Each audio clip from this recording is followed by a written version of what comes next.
Back to നേഴ്സിംഗിൽ പറയുമ്പോൾ ഇപ്പോൾ നേരത്തെ ഡിസ്കസ് ചെയ്ത പോലെ തന്നെ ഡിപ്ലോമ ഓഫ് നേഴ്സിംഗ് തൊട്ട് തന്നെ നമുക്ക് അവിടെ തുടങ്ങാൻ പറ്റും. അതായത് ഏകദേശം 1.5 വർഷം കൊണ്ട് തന്നെ ഒരു കോഴ്സ് കംപ്ലീറ്റ് ചെയ്ത് ആസ് എ എൻറോൾ നേഴ്സായിട്ട് തന്നെ നമുക്കവിടെ പ്രാക്ടീസ് നമുക്ക് സ്റ്റാർട്ട് ചെയ്യാൻ പറ്റും.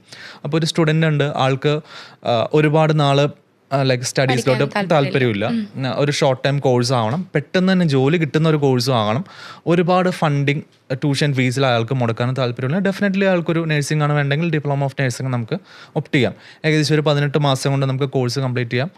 വളരെ അഫോർഡബിൾ ആയിട്ടുള്ള ട്യൂഷൻ ഫീസാണ്. അത് കഴിഞ്ഞ് അയാൾക്ക് എൻറോൾ നേഴ്സായിട്ട് പ്രാക്ടീസ് ചെയ്യാനും പറ്റും. സോ അതിൽ ഈ ഡിപ്ലോമ ഓഫ് നേഴ്സിംഗ് ഒരുപാട് ഇൻസ്റ്റിറ്റ്യൂട്ടുകൾ അവിടെ ഓഫർ ചെയ്യുന്നുണ്ട്, ചില യൂണിവേഴ്സിറ്റികൾ ഓഫർ ചെയ്യുന്നുണ്ട്.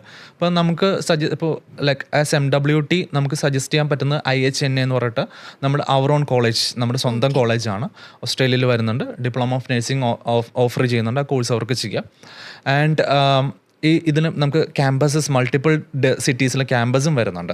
സോ അതൊരു ഓപ്ഷനാണ്. ഓറൽസ് അവർക്ക് ഡയറക്റ്റ്ലി ഒരു BSc നേഴ്സിംഗിനും എൻറോൾ ചെയ്യാൻ പറ്റും. BSc നേഴ്സിംഗ് എന്ന് പറയുമ്പോൾ ഓൾമോസ്റ്റ് എല്ലാ യൂണിവേഴ്സിറ്റികളും BSc നേഴ്സിംഗ് ഓഫർ ചെയ്യുന്നുണ്ട്.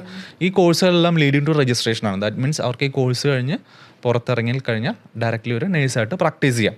അപ്പോൾ നേഴ്സിംഗ് കമ്മ്യൂണിറ്റി എന്ന് പറയുമ്പോൾ അവർക്ക് BSc നേഴ്സ് അല്ലെങ്കിൽ നേഴ്സിംഗ് കരിയർ ബിൽഡ് ചെയ്യുന്നവർ മാത്രമല്ല, എക്സ്പീരിയൻസ്ഡ് ആയിട്ടുള്ള നേഴ്സസും ഉണ്ട്. നമ്മുടെ നാട്ടിൽ ഓൾറെഡി നേഴ്സിംഗ് കഴിഞ്ഞാൽ ജിന്നം കഴിഞ്ഞവരായിരിക്കാം, അല്ലെങ്കിൽ BSc കഴിഞ്ഞവരായിരിക്കാം, അവർ നാട്ടിൽ നിന്ന് വർക്ക് ചെയ്യുന്നവരായിരിക്കാം, അല്ലെങ്കിൽ വേറെ ഏതെങ്കിലും കൺട്രീസ് വർക്ക് ചെയ്യാറായിരിക്കാം. അവർക്കും അഡ്വാൻസ് ചെയ്യാം ടു ഓസ്ട്രേലിയ.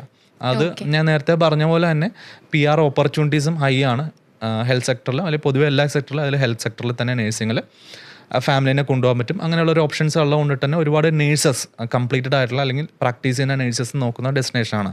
സോ അവർക്ക് എങ്ങനെ ഓസ്ട്രേലിയയിൽ എത്താമെന്ന് ചോദിച്ചു കഴിഞ്ഞാൽ അവർക്ക് ഐദർ ഈ പറഞ്ഞ ഒരു കോഴ്സ് എടുത്തിട്ട് അവർക്ക് ഓസ്ട്രേലിയയിലോട്ട് അപ്ഗ്രേഡ് ചെയ്യാം, സ്കിൽ അപ്ഗ്രേഡ് ചെയ്തിട്ട് പോകാം. മാസ്റ്റർ ഓഫ് നേഴ്സിംഗ് ആകാം അവർക്കൊരു കോഴ്സ് എടുക്കാൻ പറ്റുന്നത്. ദെൻ GCAN എന്ന് പറഞ്ഞൊരു കോഴ്സ് ഉണ്ട്, graduate certificate in advance nursing എന്ന് പറഞ്ഞൊരു കോഴ്സ് ഉണ്ട്. ആ കോഴ്സ് അവർക്ക് ഓപ്റ്റ് ചെയ്യാൻ പറ്റും.